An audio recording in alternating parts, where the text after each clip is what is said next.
Мы привыкли, что телевизор — это позор. Главные медиа страны врут, вредят, готовят население к войне, общаются с ним мертвым комсомольским языком. Многие удивятся, но так было не всегда. В истории России есть как минимум один канал, который нес людям новое знание и хороший вкус, который общался с тобой легко, как будто ты его давний кореш, который вдохновлял и объяснял. Границы на карте, конечно, существуют, но на самом деле никаких границ нет.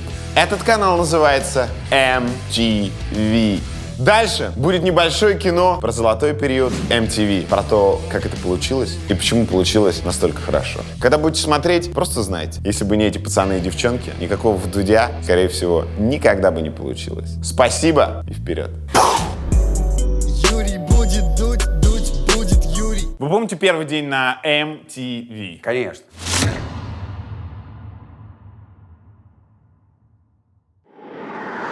Ко мне подбежали и сказали, мы должны записать момент открытия канала. Окей, они прописали звуковую дорожку, там обратный отсчет. Так открывался каждый MTV в каждом уголке мира. 3, 2, 1. И когда уже каунтдаун доходит до нуля, вылетает логотип, и вот тут ты должен что-то сказать. Я говорю, хорошо, я быстро встал на зеленый экран, что-то там поправил. Фу, что, а кто у нас первый? Да, мы же решили. Долго решали, кто будет самым первым в эфире. И на тот момент это был «Мумий-тролль» Владивосток 2000. Все отдали предпочтение ему, потому что, ну, тогда это и был и пик, и драйв, и вот такое, наступят времена почище. То есть это было и патриотично, и мощно. И, конечно, должна была быть наша группа. Вот. И все, меня записывают, я просто говорю всем здравствуйте. Что-то такое было похоже на привычную фразу «MTV is here to stay». Все, мы пришли и будем с вами всегда. И с этой секунды 24/7 мы вещали. Это было в записи, потому что мы не могли рисковать. Прямой эфир, все-таки это было еще тонко. И не так мы были оснащены. И вообще нас было очень мало, чтобы обеспечивать огромный выход в эфир целого канала. Но мы как-то смогли. И это была неплохая вечеринка в очень маленьком помещении, как сейчас помню, называется Uncle Sam. И причем были самые боссы. Самые-самые боссы. Те, кто ведет, придумал и ведет этот канал вот прям руками своими. Том Фрестон и Билл Роуди. И наш, конечно, Борис Зосимов. Вот такая троица. И в этом тесном помещении мы в предвкушении, как на первое свидание, пришли и ждем. И вот пошел реальный каунтдаун. Часы-то идут, все неумолимо. Тот момент, когда все начнется, приближается. И там был маленький телевизор где-то под потолком, который показывал все-таки, это не сейчас как мониторы по всем углам, хочу смотрю, хочу не смотрю. Вот так в него воткнулись взглядом, там появился ваш покорный слуга, после вот этого крутящегося логотипа с космическими какими-то звуками пошел Владивосток 2000, и тут, вот знаешь, звенящая тишина вот такая.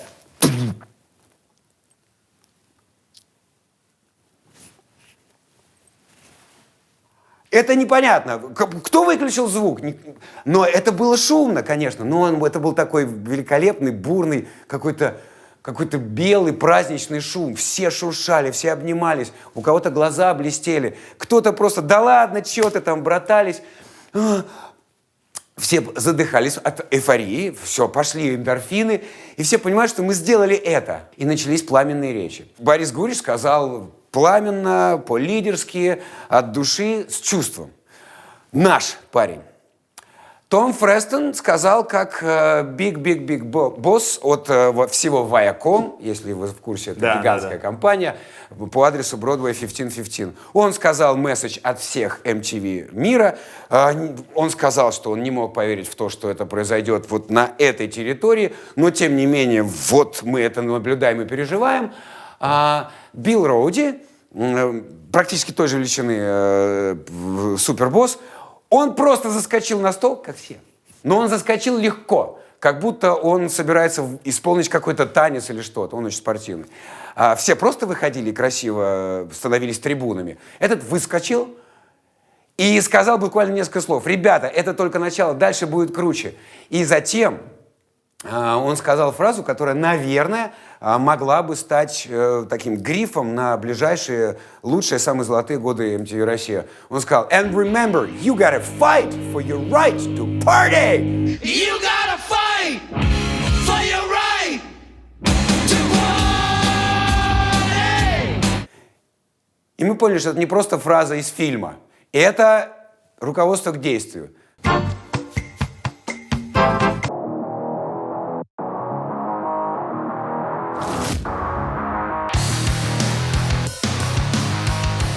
Ребята из Hyundai предложили перейти на новый уровень отношений. И теперь я буду ездить вот на этой красоте. А также участвовать в самых разных движухах вместе с моими новыми корешами. И рассказывать о них вам. В том числе во время чемпионата мира по футболу. Летом будет хорошо. Вот топ маршрутов на вторую половину июня для того, чтобы получить максимальное удовольствие от нашей страны. 15 июня, Сочи, стадион Фиш, Португалия, Испания. Криштиану Роналду против одной из лучших сборных 21 века. И все это на берегу Черного моря, где в это время уже давно можно будет купаться. 21 июня, Екатеринбург, стадион Екатеринбург-Арена, Франция, Перу. Перу впервые за 36 лет вышла на чемпионат мира, и по этому поводу ее болельщики устроили маленькое землетрясение в столице страны Лиме. Столица Урала — лучшее место для того, чтобы познакомиться с этими удивительными людьми и провести в их компании несколько дней. 25 июня, Самара. Стадион Самара-Арена, Россия, Уругвай. Вероятно, главный матч для нашей команды, в котором решится все. Комфорт передвижений – ключевая история для такого трипа, поэтому Hyundai разработал специальную чемпионскую серию, в которой каждый из вас сможет выбрать оптимальный вариант для себя. Большой и вместительный Tucson, динамичная и элегантная Elantra, полностью обновленный и очень гармоничный Solaris и несколько комплектаций стильной и экономичной Creta. Любой из этих автомобилей можно взять в кредит прямо сейчас по очень привлекательной ставке 5, всего 5%. Если думаете, что это муляж, зря. Реально настоящую тачку взяли и подвесили. Ну а билеты на футбол можно получить вообще бесплатно. Hyundai запустил конкурс для болельщиков. Его участники выиграют 50 тысяч гарантированных призов, а 165 человек получат по 2 билета на чемпионат мира. Все, что нужно сделать — зарегистрироваться на сайте, пройти тест-драйв, получить подарок и промокод, ввести промокод на сайте и присоединиться к специальной игре от Hyundai. А ее победители поедут куда? Правильно, на чемпионат мира! Ныряем по ссылке в описании. Ну а я ныряю в свой новый Санта-Фе. Поехали дальше. Все ведущие MTV, они у какого-то одного венеролога лечились? Или у всех разный был? Ну, некоторые, да.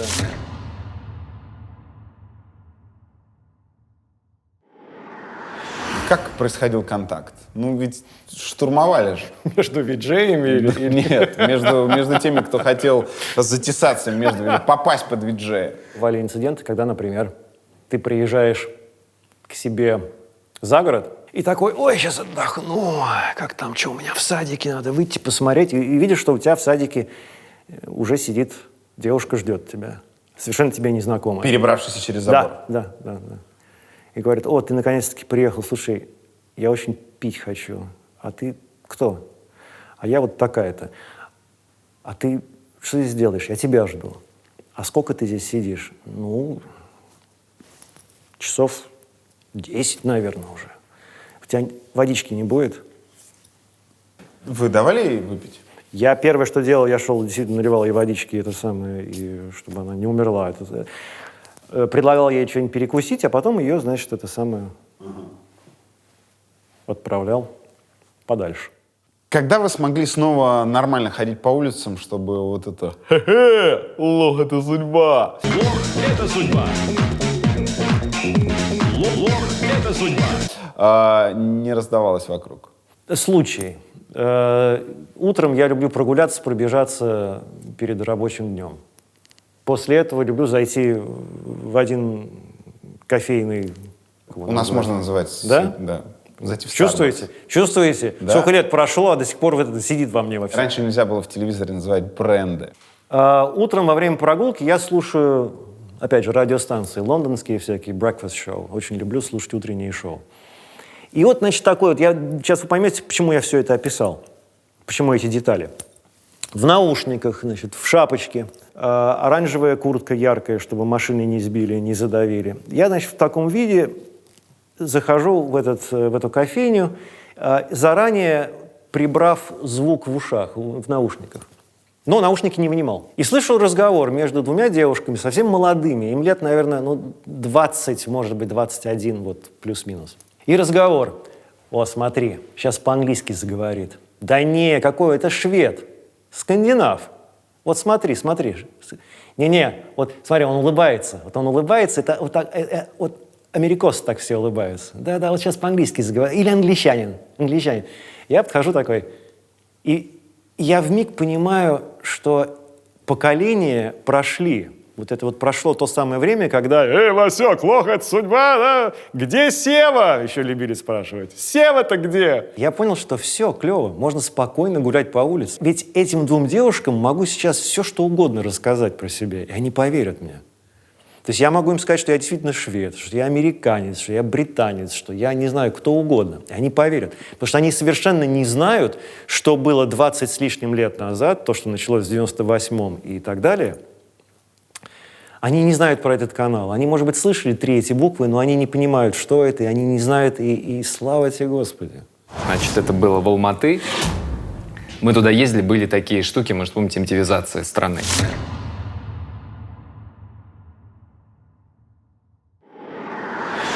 MTV, значит, мы миссионерами выезжали в разные города. Астрахань, Красноярск, Подольск, вот, Алмата. И мы, значит, приехали в Алмату, и у нас обычно там было несколько точек. Выезжали по 2 ведущих, мы, как правило, ездили с Шелест. Вот, значит, у нее была отдельная точка для экстремалов с новой атлетикой, там всякие турниры, BMX-еры, скейтеры и так далее. У меня была отдельная точка большой кинопрограммы, которую я вел, это обычно в кинотеатре, там какая-то викторина. Вот. И у нас, естественно, были совместные по бодрому утру истории. Вот. И после какой-то истории, по-моему, мы как раз бодро-утренняя какая-то в большом то ли кинотеатр, то ли клуб, где-то вот это вот все было. Вот. И мы, значит, сели в машину, и нас окружила толпа, неистовствующая толпа. Казахов? Казашек. Казашек. И они начали раскачивать автомобили. Я думал, что они сейчас поднимут его вот так вот. И нас понесут девочки, на руках. реально. Да, и потом, значит, и мы как-то... И водитель пробился через эту толпу и ехал, и я смотрел назад в окно, и там какая-то девушка бежала, у нее плащ, как у Нео, развивался. И она, слезы, вот это все. Ну, зеркальная история, значит, мы как-то точно с такой же MTV-зацией были, по-моему, то ли в Новосибирске, то ли в Красноярске. Ночной клуб, и у нас завершающая вот эта бодро-утренняя история. Тоже, значит, в клуб приходят люди, которые любят MTV. По-моему, в том же городе у нас мы как-то пообедали, а ресторан какой-то немножко открытый, и со всех сторон облепили вот так вот люди, которые смотрели, как мы едим. Это не очень было уютное ощущение, потому что как бы... То есть они в стекло вот так вот смотрели, Это да? было не стекло, а там типа вот как вот такая беседка внутри ресторана. И вот они облепили, то есть я ощущал себя на ринге. Или в этом тогда еще октагонов не было. Ну, короче, вот ты ешь, все смотрят. И потом, когда мы ушли, они вытащили из стаканчиков трубочки, которыми мы пили. И мы с Шелест на это посмотрели. Я вообще ни разу в жизни не повышал голос на сотрудников. Никогда.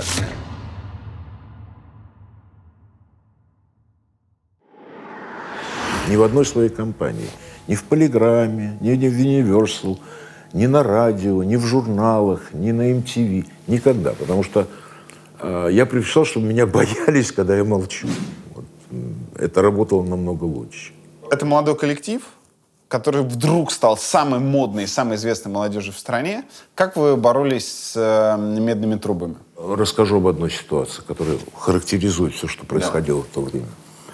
Одним из руководителей был парень, сейчас известный человек очень известный, ну, Петя Шекшеев, я не знаю. Да. Вот. Петро, да. Петя, у которого очень сложный характер. Я люблю работать со сложными людьми. Я ненавижу тех, кто кланяется, говорит «да». Я люблю работать с людьми, которые могут тебе сказать, что ты не так что-то делаешь. И Петя восстановил, там был костяк, там 5 человек, грубо говоря. Петя и еще люди, которые остались в MTV, были руководителями. И они стали его выживать, потому что он правда тяжелый. Что бы сделал нормальный руководитель? Наверное, подумал, слушай, тут 4 человека, на которых практически держится все, и один талантливый человек, реально талантливый, этот талант я вижу, но они его не любят, они с ним отказываются работать. Это ультиматум был. То есть мне надо было, что бы сделал, наверное, кто-то, или 4 уволил, или 1 уволил. Я принимаю другое решение. Говорю, я прислушался к вам, я беру Петю и отправляю его на год в Америку, в MTV, в офис учиться, за свой счет. Петю отправляю в Штаты, то его там учат, обучают и, короче, берут на себя. Я снимаю ему квартиру какую-то там. Эти вздохнули с облегчением. А я этот год говорю с ними, рассказываю, ребят, вы научитесь работать с людьми некомфортными. Потому что некомфортные люди, как правило, они одни из самых талантливых. Ага. И Петя, если вернется к нам, вы увидите, как он всем нам поможет. Они, да, но у них же год впереди, они понимают, что они все, что у них нет этой проблемы. Через год Петя возвращается, и они начинают фантастически работать все вместе. То есть я сохранил и человека, который потом мне сделал 12 лобных зрителей, и который сейчас какую-то большую компанию сделал, он работает пиарщиком, что ли. До последнего, что они работали вместе, они работали как одно целое. Хоть раз у вас было сожаление по поводу того, что самый яркий период был тот, MTV-шный? А чего жалеть-то, я не понимаю? О том, что всем хочется перманентной славы, перманентного нахождения на волне. Не знаю, наверное, кому-то хочется перманентную славу. Я бы так просто долго не протянул бы. Потому что я очень приватный человек, я очень на самом деле, как вам сказать, я люблю, когда тихо и вокруг мало народа. Почему я очень радио люблю? Почему я радио веду из собственного дома, из собственной квартиры. Мне даже на работу не надо ходить. Я каждую неделю выхожу в эфир, в федеральный эфир из квартиры. Я никого не вижу, понимаете? Я знаю, что они там, я знаю этих слушателей, я знаю их по никам, я знаю их по письмам, но мне этой огромной толпы мне не нужно. У меня в ней нет необходимости. Мне, наоборот, нравится тихо, спокойно. Я говорю, утром в скверике пробежаться, кофейку попить, прикидываясь каким-нибудь пиндосом, как сейчас принято говорить. Сколько ненависти сейчас, а? Вот. А разве было по-другому раньше? Раньше было, ой, слушайте, такого количества ненависти и негатива, которое сейчас, тогда не было. Даже в самые суровые советские времена, во время такого, знаете, серьезного противостояния, такой не было ненависти. Такого не было количества ненависти, которое сеется сознательно через телевизионные каналы, через другие источники информации. И вбиваются людям в голову. Такого не было. У меня была очень трогательная история с Брайаном Молкой, с «Пласибо».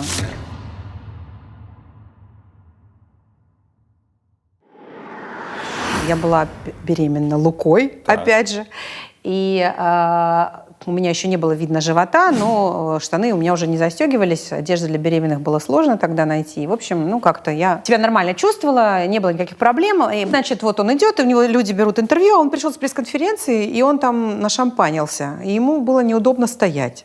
И он просил всех садиться, они прям на пол садились на ковролин и общались. А у меня пузо и расстегнутые штаны, мне реально неудобно сидеть. Я не могу сесть на пол, мне тяжело и больно. И я ему говорю, вы не возражаете, если мы с вами все-таки постоим? А он такой, напрягся, такой, говорит, сфига ли вообще, это со всеми сидим, а с вами будем стоять. Я такая, поднимаю свитшот, у меня расстегнутые штаны, труселя торчат из них, пузо такое. И он такой, oh my God, are you pregnant? Я такая, ага.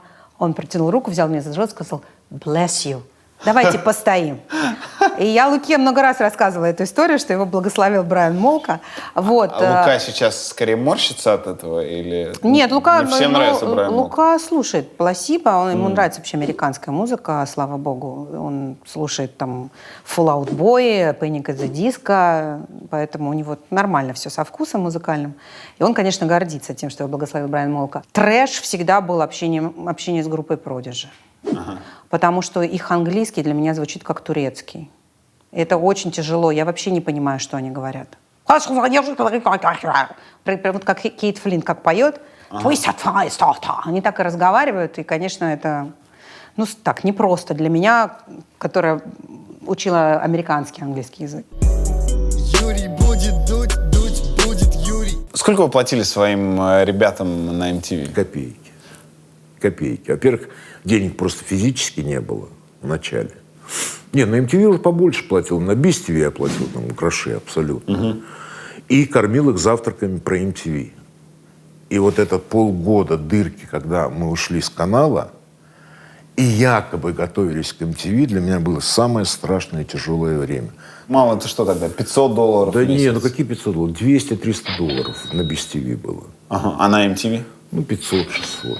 Полгода, вы сказали, это пауза была, а именно открытие, вы помните первый день? То есть, когда вот на кнопке стало вещать? У меня было два открытия. Одно было в 93-м году. Это была синдикация так называемая. То есть я покупал их программы. То есть внутри Bis TV были MTV-шные программы? Да, неважно где. Я покупал их программы и пытался, конечно, их засунуть туда, где мне заплатят, потому что это не бесплатно было. Чтобы доказать им, что я серьезный партнер. То есть было очень тяжело. Мне Сагалаев помог, дай бог ему здоровья. Он купил у меня для ТВ-6, тогда был канал, программы. Но тогда было открытие нереальное. Оно было огромное. Там Боря Краснов Кремль выстроил. Мы не ленточку разрезали, а бревно пилили с руководством MTV. То есть это было такое зрелище. А вот когда нажимали, грубо говоря, кнопку, когда вот первый день MTV России, потому что MTV России никто не хотел, они там даже думать не думали. Но я очень сдружился с основными людьми, которые создали MTV фактически, вообще MTV создали, и сумел их каким-то образом убедить, что не подведу. Потому что для них марка тогда была это все. То есть как это будет выглядеть на территории. Не синдикация, не их программы, которые переводят просто условно, а именно собственного производства программы. Мы им присылали пилоты программ наших. И они вдруг говорят «да». То есть что нужно было? Нужно было три составляющие. Нужен был я, несомненно. Нужно было разрешение Viacom, MTV. И нужны были деньги. Сейчас бы это решилось намного проще. Сейчас деньги в России есть, тогда их не было. То есть у меня поиск денег, он, правда, много времени не занял, потому что все понимали, что такое контракт с Viacom. Объясните, вот в одном предложении, Viacom это... Viacom — это владелец MTV. Это огромная, гигантская медиакомпания. И под нее, конечно, любой иностранный фонд давал деньги. То есть у меня был выбор между кем и кем. Не знаю, сделал я ошибку или нет, но... А сколько нужно было денег? Нужно было где-то $20 миллионов. Долларов? Да. Для того, чтобы запустить. Частоты купить необходимые. Шит-парад. Бывало, что люди, звезды, которых там раскладывали на атомы и уничтожали, обижались? Звонили, как же. Какую-нибудь реакцию расскажите кого-то. Рыбин, Санчукова, как они назывались? Дюна. Я его очень любил. И ее. Они такие ребята классные. И он страшно обижался. Но я умел улаживать эти вещи каким-то образом. Но звонки, потому что мы же там и Филиппа не жалели, кого только не жалели. Я им, причем никаких списков не было, черных, белых, синих. Я говорю, так, Лену Зосимову не трогать, все. Цензура какая? Потому что она не поет, она ведущая там другой передачи. Так что не вспоминайте ее песни, все, единственное, что я им сказал. И то, если бы они Ленку простебали где-нибудь, я бы слова им не сказал. То есть никаких черных списков не было. Кого можно, кого нельзя. Была какая-то внутренняя цензура, например, Пугачева. Но Пугачева и поводов-то не давала.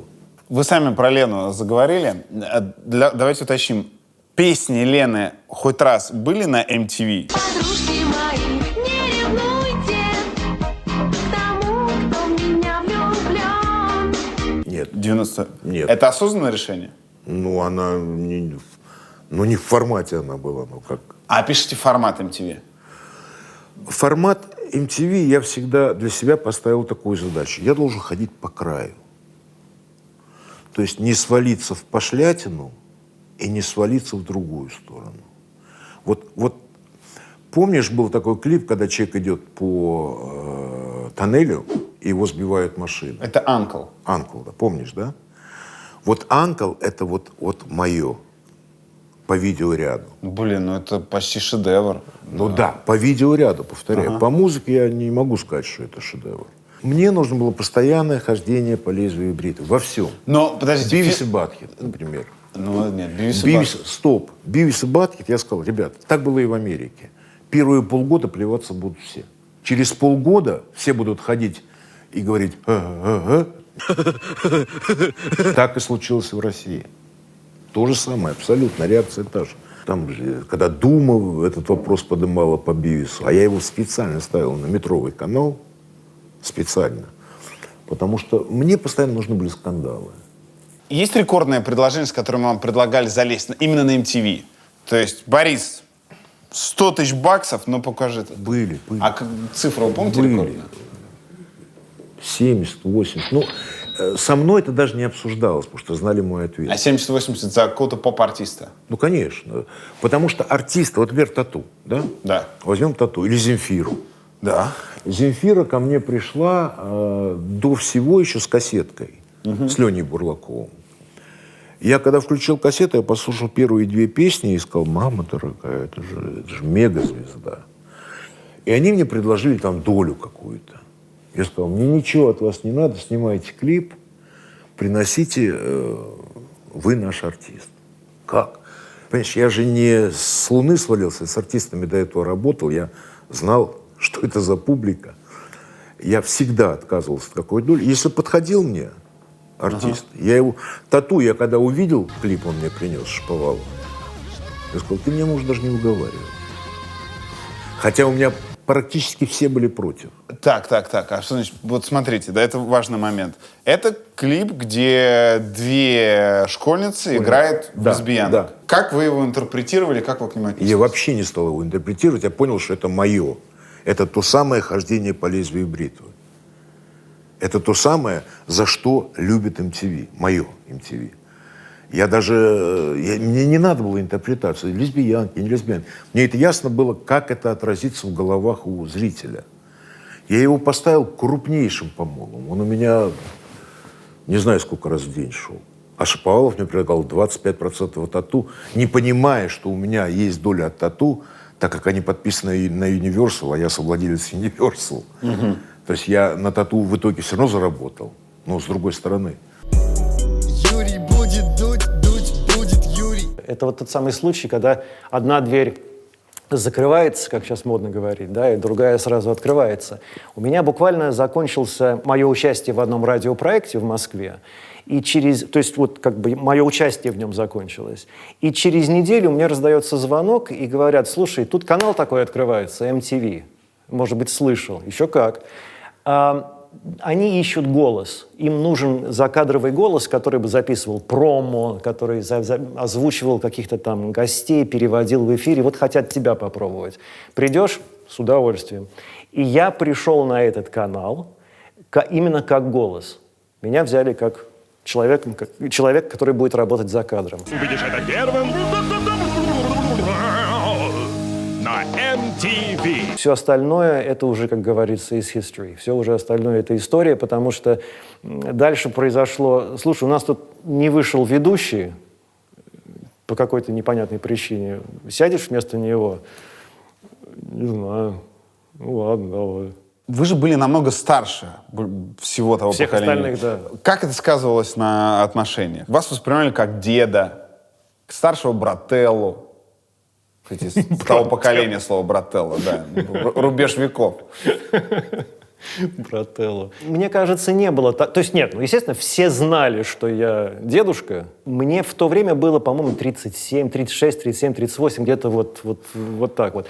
А тогда среднестатистическому Антону Камолову на MTV было, наверное, под 30. Может быть, 25, 26. Скорее так. Где-то так. Не заострялось внимание, то, что вот он, у нас дедушка совсем старый уже, скоро. И вот там, наоборот, меня чаще кидали в какие-то самые абсурдные ситуации, что касается приезжих каких-то, приезжающих, заезжающих, каких-то гастролирующих гостей. Или когда, наоборот, мы ездили куда-то в какие-то города на акции наши, на прямые эфиры, на открытие очередного филиала MTV. Туда тоже бросали в толпу и смотрели, что будет с ним. Может, его убьют, может, он умрет. Вот. Но это шикарно было, если честно. Ага. Я, наверное, последний раз почувствовал себя вот таким вот молодым. Если сейчас я себя чувствую как самый старый человек на свете, то... Василию 55, если да. Ужас, да? Да. Кошмар. Есть куча вещей на MTV, которые ассоциируются именно с вами, а вот если вам задают вопрос, чем из того, что вы делали на MTV, вы гордитесь больше всего? Что у вас в топ-1 попадет? В топ-1? В топ-1, да. Что будет главным? «Тихий час». «Тихий час», и на этом же первом месте утренний вариант «Тихого часа» «Викендный каприз». Вот и все. Это одна и та же передача, просто разные декорации. Это была возможность сделать то, чего я так любил в детстве.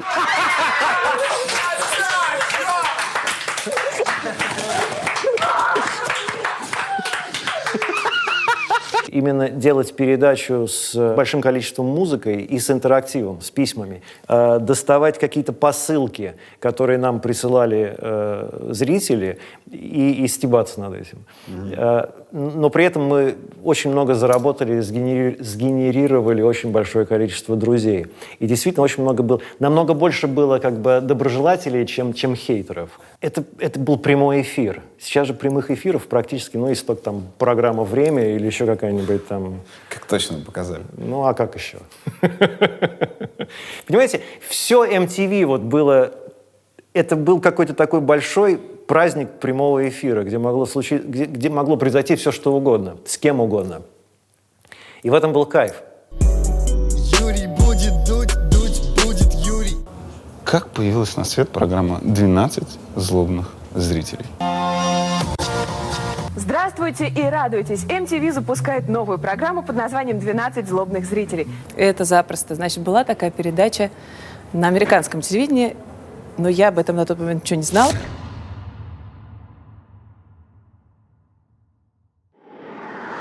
Как было-то? Я в кадр попала случайно. Я была редактором у всех. У Оли Шелест, у Туты Ларсон. Разве что только новости Анатолий что не писала. Ну вот, значит, что-то я бегу с бумажками по коридору. Навстречу Петрушек Шейф, продюсер 12 злобных зрителей. Теперь он, тоже по специальности занимается, в смежной профессии, занимается артистами разными. Короче, Петрушек говорит, это фигня какая-то. Я говорю, что? Говорит, вот мы никак не можем найти ведущую, пытаемся запустить вот этот вот формат, который, ты знаешь, вот этот 12 Angry Viewers, вот это все. Я говорю, ничего не знаю, что надо. Говорит, пойди попробуй. Я говорю, давай, пойду. У меня так вообще по жизни все мои какие-то знаковые вехи, они происходят вот так. Что ты, Господи, давай. Возможно, это хорошо, это не дало мне время испугаться. Я пошла, смотрю, сидят, что надо делать? Говорит, вот то. Берете, смотрите клип, обсуждаете, да, бла-бла. Села, отписала, куда-то дальше побежала с этими бумажками. Я делала на тот момент еще музыкальное чтиво, это была такая программа, мы глумились над клипами, какую-то инфу сообщали. Короче, на следующий день Петя такой говорит, слушай, так получилось, что походу мы с Борей, мы с Борей, тогда же так можно было говорить, потому что Борис Гурьевич Зосимов, он создал такую атмосферу, что все мы люди-братья, что у нас действительно на худсовет приходила даже наша уборщица тетя Маша. И реально голосовала за клип. Ваш Децл, говорила она, отстой, говорила тетя Маша, и уходила. Но почему-то Децл все равно был в эфире. Короче, мы с Борей обсудили, мы решили, что ты, лучше всего подходишь для этой работы. Я говорю, и классно. Я вообще не понимала, что там происходит что-то знаковое, что это передача, которая действительно станет и для людей каким-то таким eye-candy, люди будут ее смотреть. Я только потом поняла. Ты помнишь клип группы «Кувалда. Бетономешалка»? Ну. Бетономешалка! Алкоголизм! Бетономешалка! Каннибализм! Я ставлю 5 баллов. Это гениально. Настоящий альтернативный хэви-метал. Понимаешь, вот так и надо. А вот когда такое приносили, это же реально клип, снятый на камеру, пошатываясь. Как так получалось? Это для прикола или реально вы... Ты понимаешь, как? Мы же все время людей сами к этому подталкиваем. Ребята, творите, снимайте. Вот мы вам показываем клипы, там, не знаю, группы Linkin Park или там, не знаю, Limp Bizkit. Есть, а потом еще был одно время очень модный тренд, когда вообще все клипы стали сниматься на VHS, ВХС, сори, что я выпендриваюсь. В противовес вот этим распрекрасным клипам Паффа Дэдди с миллионнодолларовыми бюджетами. Все, потом пошел этот минимализм, и люди как-то вдруг резко поняли, что они могут и сами снимать. Почему нет-то? Работая на MTV, про песни говорить было невозможно. У нас была рубрика «You saw it first on MTV». Ты увидишь это первым на MTV. И вот эта эпоха золотая MTV, о которой ты говоришь, она была золотой не только для России. Когда клипы снимали великие режиссеры, люди, которые занимались и кино в том числе, и в клипы вкладывалось очень много денег, потому что это еще и был расцвет музыкальной индустрии. Мейджор-лейблы продвигали своих артистов, не жалея денег и сил, и поэтому тратились миллионы долларов на 3-5-минутные видеоклипы. И каждый раз, конечно, когда ты это видел, у тебя просто сносило крышу напрочь. Какой-нибудь новый клип Металлики или Бьорк, или того же Fatboy Slim, или, я не знаю, тех же Prodigy. Это всякий раз было откровением. Но у меня, наверное, наиболее запоминающимися для меня были клипы группы Uncle, Rabbit in Your Headlight и Be There. Но вот Rabbit in Your Headlight все знают, где мужик идет по тоннелю, его сбивает машина, а он встает. И это, конечно, очень сильное впечатление. У меня просто после этого комок в горле стоял полдня. Но второй клип, который они выпустили, второй сингл, Be There, это был для меня просто вот настоящий удар под дых. Ты не помнишь это видео? Давай я не буду тебе рассказывать, чем он кончается. Да? Называется «Бизе» — это «Uncle». Отлично. И у этого клипа такой финал, а мы смотрели в прямом эфире. У него такой финал, его надо смотреть до последней секунды. Потому что все происходит в последние 3 секунды, и просто, знаешь, включается камера, а у меня слов нет. Я онемела просто. У меня такой шок. Я не могла начать, несколько секунд не могла продолжить эфир. Это очень сильно. Юрий будет дуть, будет Юрий. Так, фоточки. Фоточки. Вот фотокарточки. Это я понимаю, что это Милан. Это и есть Милан. Фантастические штаны вот тут и Ларсон. И жилеточка, ничего. Группа All Saints хотела отжать эту куртку, но тут-то не сдалась молодежь. Ой! Это пресс-конференция, посвященная открытию MTV на днях. Буквально это было, скажем, 20 сентября 98 года. Через 5 дней был тот самый веселый угар. Камолов, Шелест, Тут Ларсон, ваш покорный слуга, Билл Роуди, Том Фрестон и Борис Зосимов. Собственно, вот и вся команда. Гуана Эйпс. А Сандра Назик. Сандра, вот так она. Да, Назич, просим тебе, Назич, она из Хорватии. I'm sorry. Ничего страшного. Просто я говорю. Она горячая или все-таки брутальная? Она не брутальная, она девчоночка такая. Девчоночка. Она прям хорошая девчоночка, очень миленькая, ухоженная. Она, конечно, дикая, но девчонка. Она не пацанка. Так, я вот это пропущу, потому что он дискредитировался полностью за это время. Ну, он в первую... Я с ним разговаривал как с блюзменом. Он в первую очередь исполнитель регги и блюза. Вот этот человек, это звезда фильма «Захват» в первую очередь. Этот человек сказал, началось все с музыкой. У него есть группа, и он с ней гастролирует. А потом... Жаль, не закончилось. Окей. Offspring. Слушай, это же 2 главные песни того времени. Gotta keep them separated. And all the girlies say I'm pretty fly. For a white guy.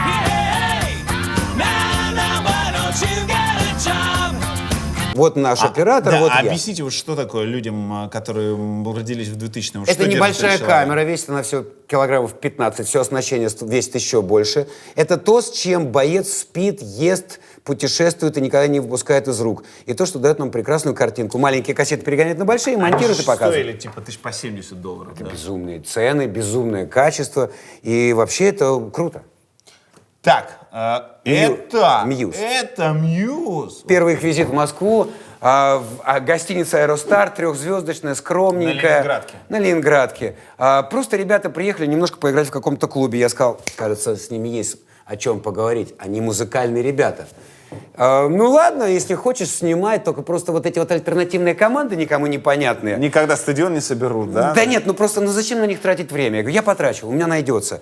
Таких случаев было очень много. Мы показывали очень много коллективов, которые Ну вот зачем? Вот зачем. Ой, это группа Spice Girls. Джерри Это Халлиуэлл. Да, она уже сольно тогда бомбила. Это приехал с сольными концертами. Слушай, ну MTV После популярная музыка. регулярных английских пирожков. Прям. Girl Power. Да. Girl Power. Это наше безумство в Новый год. А у вас же был новогодний эфир прям. Каждый раз мы перебивали своими рейтингами Да. общие рейтинги. У нас Новый год был так Новый год.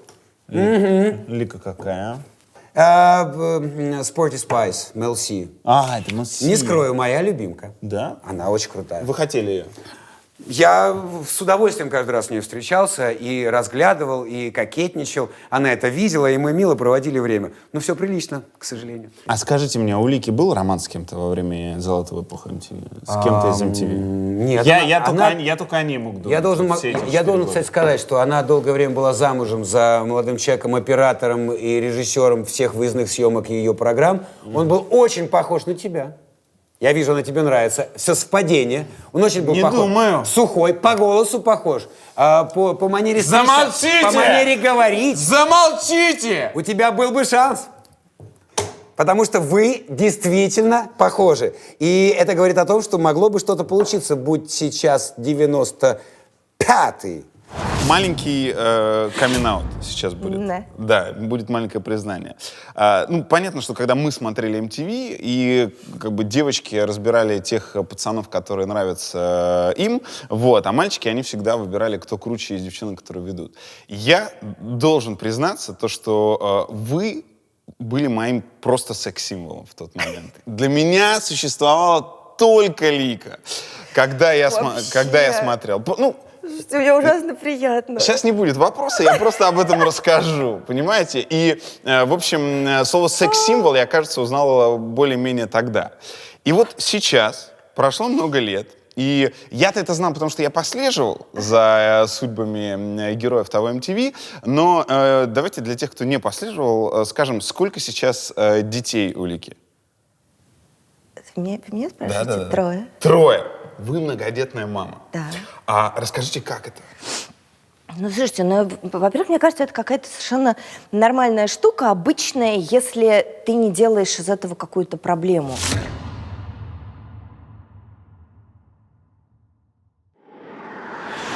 Да, то есть если ты думаешь, как же это быть многодетной матерью? Ну, ты же ей становишься постепенно. К моменту, когда я стала многодетной матерью, у меня все-таки старшему сыну было уже 10 лет. Да? И я, получается, у Анатольевича был сын, но он уже был большой совсем. А потом у меня был ребенок, больше ни у кого детей не было. Я на MTV пришла с младенцем под мышкой. Ему был год ровно, когда открылась MTV. Я была уже тогда мамашей моего Макса. Господи, боже мой, кто только не нянчил в коридорах, и какие только эти вилки из розеток он не вытаскивал, не пытался испортить технику. А поскольку, пройдя с ним достаточно энергичное такое время, поскольку мальчик был энергичный, я была тоже довольно энергичной, в принципе, ничего не поменялось. Появление остальных детей — это был отпуск. Ну, как-то во-вторых, я ужасно люблю детей. Я всегда знала, что у меня будет много детей, я всегда хотела много детей. И какая-то настолько естественная для меня штука, поэтому я не знаю, что многодетная мать. История прихода у вас особенная или это абсолютно дежурная была? Ну, слушайте, мне кажется, дежурных историй вообще не было на тот момент. Да? Но если касаться самого MTV, это был дежурный переход из Biz TV в MTV. А если начинать с Морковкиного заговения, то есть с Biz TV, тогда, наверное, все-таки не дежурный. Расскажите. Я, будучи студенткой архитектурного института, уйдя, в лирический академ, подрабатывала переводчиком, благо английская спецшкола как-то способствовала.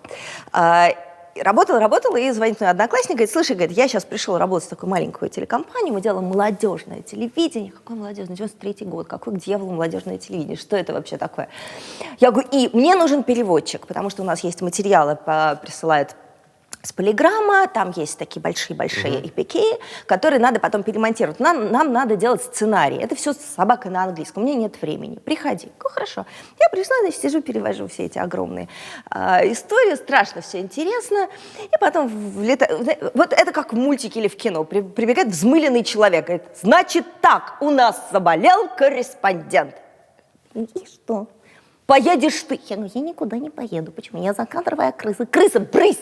Ну и крыса с микрофоном. Дальше мы за 1,5 года сняли, я сейчас забыла точную цифру, мы считали, по-моему, 340 репортажей. В основном это ночные истории. Тогда же расцвет ночных клубов, все тусы ночью, выступления ночью, концерты ночью. ЛСДшечка. Не знаю, я об этом потом узнала. Это было очень смешно. Это я в тормоз, да. Теоретически узнала. И потом все, а потом начались прямые эфиры. Когда секс лучше? В 25 или в 45? В 45. Почему? Охуенно, потому что, извините. Юрий будет дуть, дуть будет Юрий. Концерт Red Hot Chili Peppers.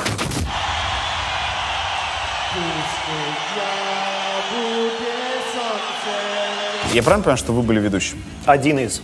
Как это было? По разным данным, там присутствовало от 150 до 200 тысяч человек. Сейчас я не могу представить себе такую толпу более-менее нигде в Москве. Как это было? Там действительно, насколько вот я тоже слышал цифру 150 тысяч. И когда выходишь на сцену, а сцена смотрела как раз вот в сторону Пятницкой туда вот, огромное море людей, огромное море. Просто вот и мост весь был забит, и все, что тогда было возле гостиницы «Россия». В общем, это вот просто вот этот океан людей. Энергетика была какая-то... Это единственный раз в жизни, когда я действительно почувствовал какую-то такую вот волну, которая... Выходишь на сцену, и 150 тысяч человек скандируют «Вася! Вася! Вася!». Естественно, до этого, когда Антон выходил, кого-то представлял, Камолов, все кричали «Антон!». То есть это говорит, наверное, о том, что мы все-таки, мы как канал, мы что-то правильно, наверное, делали. Я не знаю, я до сих пор на этот вопрос не могу ответить. Но еще раз, вот вы меня спросили, какое ощущение? Когда 150 тысяч людей просто скандируют твое имя, и ты не Фредди Меркьюри, ты никто, по большому счету. Ну, никто. Ну, скажите, мы всего-навсего просто сидели перед камерой и веселились в прямом эфире. У нас были какие-то между собойчики с Капустиной. Мы там заигрывали с какими-то там практикантами, с операторами, с кем угодно. Мы ничего такого великого не делали. Но это настолько в то время, настолько это хорошо состыковалось, видимо, с каким-то общим настроением, что тебя встречали 150 тысяч человек, и тебе кричали «Ва!», они знали, как тебя зовут, и они были рады тебя видеть. Мы начали канал. Канал людей заинтересовал, вроде все нормально, идет, но нужна была какая-то через год акция. Я это отлично понимал. Какая-то мега-мега... Добивочка. Не добивочка даже, а чтобы еще больше обратили. Да. И я стал думать, кто. На тот момент мне было ясно. Во-первых, я рассматривал только Красную площадь, потому что я мог уговорить Viacom только на какой-то такой локейшн значимый, да. Красную площадь не давали, но они что, разбираются. Я взял Васильевский спуск, говорю, Красная площадь, все. Вид был, конечно, фантастический. И говорю, только РХЧП. Потому что я понимал отлично, что это вот Красная площадь, энергия, MTV, это все они дадут. Там никакой Deep Purple бы этого не дал бы даже близко. Понимаешь? А РХЧП тогда были как раз в полном порядке. И мы договорились с Viacom, что 50% платят они, снимают на весь мир при помощи моих ребят. А половину платим мы, то есть MTV Россия. Я там посмотрел с бухгалтерами, да, надо делать, потому что это... И это, конечно, фантастический был концерт. А 50% от такого концерта, это сколько тогда было? Я тебе могу сказать, где-то по 250 тысяч мы скидывались, потому что они фактически бесплатно выступали. Без гонорара? Ну, потому что это MTV по всему миру показывает, конечно. РХЧП, он двинул MTV в правильную сторону. То есть что это дало для MTV? То есть это очень укрепило? Много, конечно. Ты просто не был, ты не понимаешь. Я когда подошел к сцене, я там сделал специально маленькую огородку для випов, для себя, в принципе, для своей жены, и для друзей, грубо говоря. И когда я увидел это количество людей, потому что в Тушино вот эти там 600 тысяч, грубо говоря. 600? Да. Это минимальная, это такая консервативная цифра очень. Мы же вертолетами летали, смотрели, это было что-то. Или 150 тысяч, которые были вот в городе, это две разные картины абсолютно. Если в Тушино это было, ну, круто, да, то там, в центре Москвы, когда забит весь мост, вообще там не видно конца и края, здесь все в людях, это, конечно, зрелище. И эти ребята, и дождь пошел. Ага. Но ребята отработали, и мои были счастливы, и все. Я их всех на сцену, говорю, все на сцену. Придумайте так, чтобы каждый из вас был в кадре. Вы видели, как люди реагировали на них? Да, на ведущих? Конечно. Как? Ну, это был кайф. Угу. Ну, я видел, понимаешь, по сравнению с «Металликой», да, там были слезы в глазах. Люди мечтать не могли, что они когда-нибудь увидят это. Ага. Там были реальные слезы, то есть там был такой шок. То есть здесь было веселье, веселуха. Спасибо MTV за наше счастливое детство. То есть, ну, круто было. А главное, для меня было что важно. На том концерте я ничего не заработал, мы только потеряли. Ну, в итоге заработали, конечно. Вот мои ребята, все мои ведущие, все мои инженера, все мои техники, они принимали непосредственное участие в таком действии. Я их лица смотрел, они были счастливы просто. Вы тусили с РХЧП чуть ли не неделю в Москве. Нет, это было всего 2,5 дня, да. И это было не в полном составе РХЧП, это были только барабанщик Чет Смит и басист Фли. Энтони Кидис не залайкал Москву, и даже он потом в какой-то своей книге очень высокомерной написал какие-то тексты про то, что в Москве было невкусно, неинтересно, небезопасно. Но, если честно, у него было 2 маршрута. Отель «Балчук» и клуб «Night Flight», поэтому вряд ли он мог увидеть Москву. Который через мост, по-моему, находился. Который через мост на Тверской находился. И, в общем, Кидис разрывался между красивыми русскими недешевыми женщинами и очень хорошим отелем «Балчук», где он по дороге встретил что-то там невкусное, скучное или неинтересное, я не знаю. Джон Фручианте, к тому времени не так давно вернувшийся гитарист, вернувшийся не только в группу, но и из героинового ада, в котором он чуть не погиб, он вообще просидел все то время, что они были в России, в номере отеля, никуда не выбираясь, экономя свои силы и, видимо, свои нервы. Поэтому 2 прекрасных человека, Чад и Фли, остались на нашем попечении. Что вы делали с ними? Куда вы их водили? Господи, куда мы их только не водили. А что тогда было центровыми местами? Ну, во-первых, Фли оказался эрудитом и интеллектуалом, очень интересующимся русской литературой, русским кино. У него бешеный цвет волос тогда был. Синий. Да. У него всегда бешеный цвет волос. Поэтому с Фли мы сходили в Елоховскую церковь, причем мы попали на вечернюю службу. И это, конечно, я тогда была человеком очень далеким от церкви. Но можете себе представить, да, идет вечерняя служба, поет хор, и тут заходит девушка с красными волосами, и человек с синими волосами. Ну и, в общем... Ты в платочке была? Конечно, нет. Вот. Но мы пришли туда как просто смотреть на достопримечательность, на архитектурную красоту. Вот. И он заставил меня отвезти его в булгаковский подъезд, потому что он фанат «Мастера и Маргариты».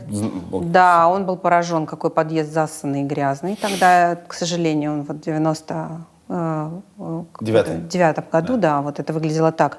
Вот, мы погуляли с ним днем по городу, что-то он там про Эйзенштейна рассказывал, тоже он любитель Эйзенштейна. Офигеть! Да-да-да, он очень интересуется классической русской культурой, Толстой, Достоевский, безусловно, ну и кинематограф наш старый. Может быть, сейчас его интересует что-то еще. Он вообще очень широких взглядов человек, он любит классическую музыку, он невероятный интеллектуал, правда.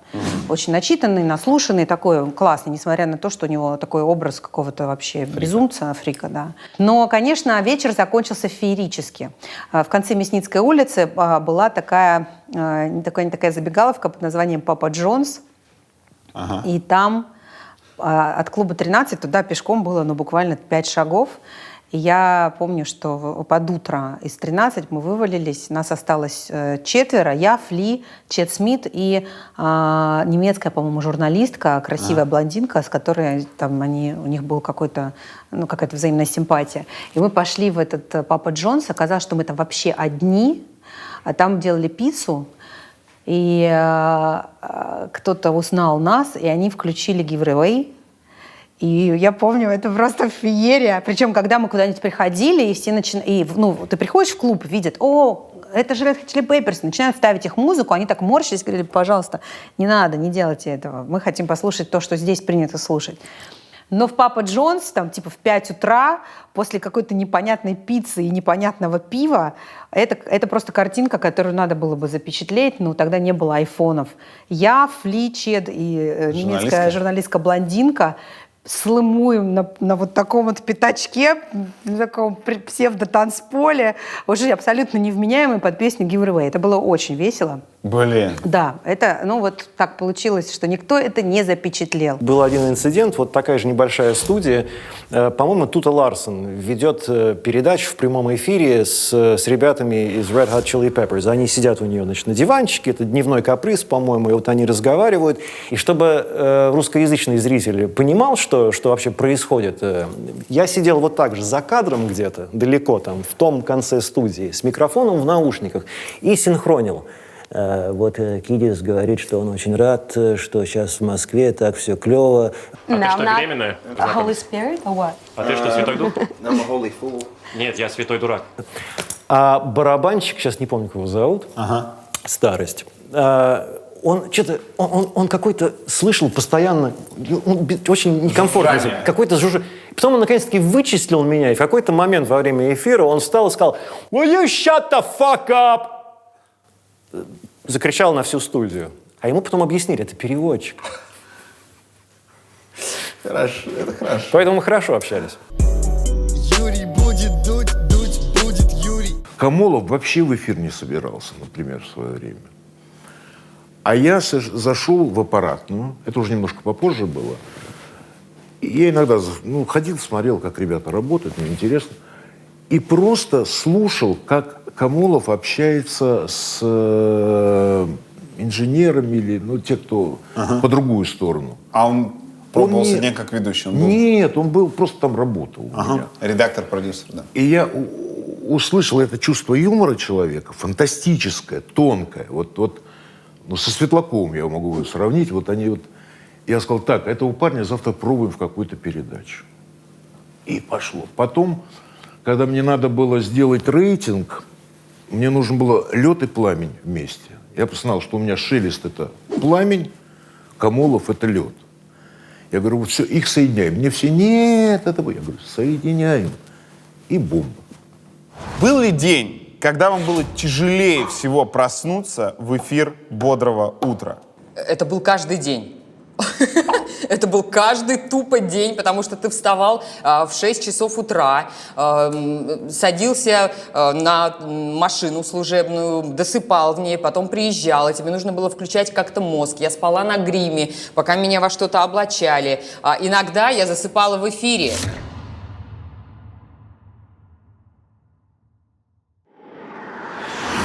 Такое тоже было. Да, было один раз. И мои злостные коллеги в лице Антона Камолова и всего окружения. Окружение было мужское, надо сказать. Я была единственной девушкой на «Бодром утре». Все редакторы, операторы, звукорежиссеры, конечно же, были мужчинами. И в момент, когда мы объявили какой-то клип, пошел клип, и я так уютненько на креслице развалилась, пустила слюнку и захрапела. Ну и что сделали мои прекрасные джентльмены? Они, конечно же, не разбудили меня, когда мы вышли в прямой эфир, и демонстрировали спящую, значит, красавицу во всей ее красе. Ну, разве что ручки не вставляли в нос, там, знаете, колпачки от ручек, или там, не знаю, печеньку в рот не засовывали. Ну, а потом я, конечно, от какой-то такой звенящей тишины, потому что все же делалось шепотом, посмотрите, Шелест спит, ха-ха-ха. Я проснулась от этой тишины и поняла, что в прямом эфире, и, конечно, затаила обиду на парней. Бодрое утро. Во сколько вам нужно было вставать для того, чтобы все это происходило? Это все было чудовищно. Это в 5:15, в 5:30. То есть, если я такой прям с силой воли, то я встал в 5:15. Но обычно в 5:15 встаешь и так переставляешь на 5:30. Вот, в 5:30 я так и представляю, что в 98-м году вы так и переставляли вот кнопками по экрану, да? Хорошо, вот так вот. Да. Не, у меня, по-моему, включался музыкальный центр. Да. Музыкальный центр — это такой большой магнитофон. Очень большой магнитофон. Мафончик. Завтрак, душ, машина, Сначала там это был автомобиль, который приезжал с канала, потом я сам начал водить автомобиль. И все, привет, где-то в 6:30, в 6:20, 6:30 на работе, немножечко сонный грим и в эфир. Что у вас было первой тачкой? Devon Exia. Devon Exia? Да. На только Вишневая. механике была? Да, конечно. Странно, ботинки закрыты, а человек раскрылся. Вот в этой цепочке. базарить уже. Едем дальше. Вообще завидовали вам, потому что вы рядом с Шелест. Да. Ага. Ну вот по-честному. Классная она или нет? Нет, классная или нет, это понятно, что классная. Вы хоть раз были либо влюблены в нее, либо близки к тому, чтобы втрескаться? Давайте так, рассматривал ли я ее как мужчина-женщину? Да. Как юноша-девушку? Да. Мне было 22-23 года. Да. Гормональный фон. Очень активный. Очень редко, но рассматривал, давайте так. Окей, это достаточно ответ. Смотрите, еще вопрос, и это тоже меня удивляет безумно. Прошло 20 лет, и вы по-прежнему общаетесь. Вы, как вы можете идентифицировать эти отношения? Дружба. Нет, это как раз вот продолжая ответ на ваш вопрос предыдущий, рассматривал или нет. Ну, слушайте, такой возраст, когда ты рассматриваешь практически всех окружающих тебя девушек и женщин, как, ну, кстати, а вот это да. Вот. Но у нас не было даже намека на романтические отношения с Ольгой. С Шелест. Я до сих пор ее чаще в личном общении, я ее называю Шел, а не Ольга. Вот. И сейчас как-то у нас наши отношения, они проходили разные какие-то этапы. Мы не работали вместе, очень редко работали. Потом мы плотно работали каждый день на радио, потом снова. И сейчас мы время от времени делаем какие-то эфиры в интернете. И сейчас, ну, вот сейчас я могу полноценно сказать, что это дружба.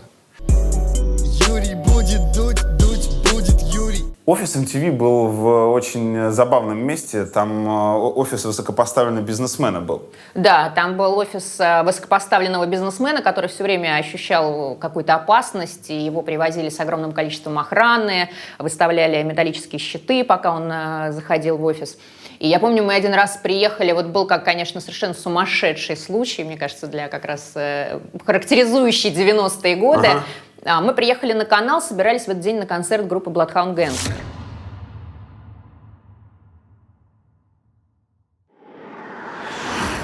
Заехали, я не помню, то ли кому-то камеру надо было взять, то ли еще что-то.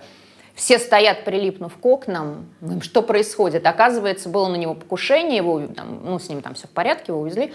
И кто-то поставил перед нашим зданием заминированный автомобиль.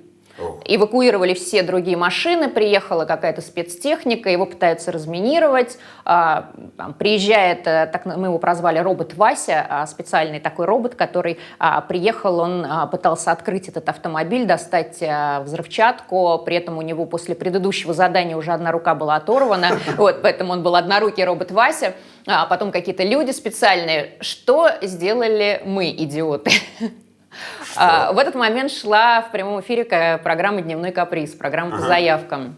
Мы решили, что это очень круто будет сейчас показать в прямом эфире, поэтому операторы высунулись в окно, при том, что надо понимать, что вот здесь стоит заминированная машина, у нас огромные гигантские стеклянные окна, то есть взрывной волной там вынесет просто всех на кусочки.